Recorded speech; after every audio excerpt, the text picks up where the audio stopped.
21শে ফেব্রুয়ারি আন্তর্জাতিক মাতৃভাষা দিবস। সরকারি উদ্যোগে যথাযথ মর্যাদায় উদযাপিত হল আন্তর্জাতিক মাতৃভাষা দিবস।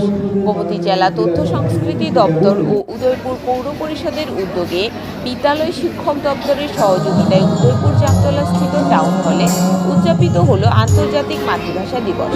এদিন নাচ, গান, আবৃত্তি ও 21শে ফেব্রুয়ারি দিবসের স্মরণ করে শহীদদের প্রতি পুষ্পার্ঘ্য দিয়ে দিনটি উদযাপিত হয়। এদিনের অনুষ্ঠানে প্রদীপ প্রজ্বলন করে শুভ সূচনা করেন গোমতী জেলা পরিষদের সভাধিপতি দেবল দেব রায়।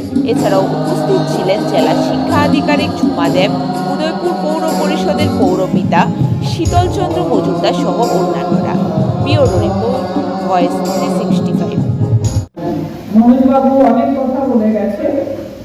আমি প্রতিটা দিন, প্রতিটা মুহূর্ত গর্ব অনুভব করি যে আমি বাঙালি, কারণ বাঙালি জাতি শিখিয়ে দিয়েছে কি করে শুধুমাত্র একটা ভাষার জন্য আন্দোলন করে আলাদা একটা রাষ্ট্র গড়ে তোলা যায়। তাই আমি প্রতিদিন গর্ব অনুভব করি যে আমি বাঙালি। আমি মনে করি আমাদের প্রতিটা বাঙালির গর্ব অনুভব করা উচিত। পাশাপাশি নিজেকে যেমন বাঙালি হিসাবে গর্ব অনুভব করা উচিত, তেমনি অন্যের ভাষার প্রতি সমান শ্রদ্ধাশীল হওয়া উচিত।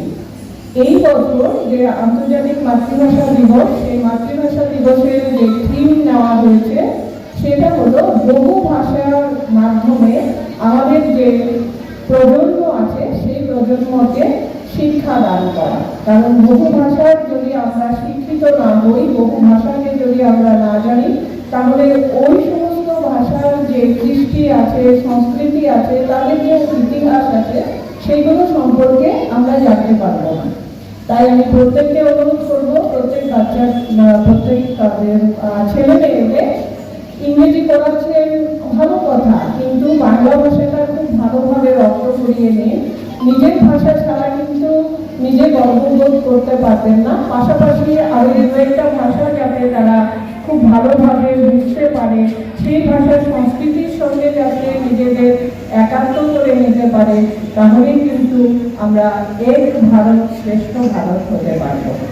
আবারও সবাইকে ধন্যবাদ এবং শুভেচ্ছা জানিয়ে আন্তর্জাতিক মাতৃভাষা দিবসে সেই সমস্ত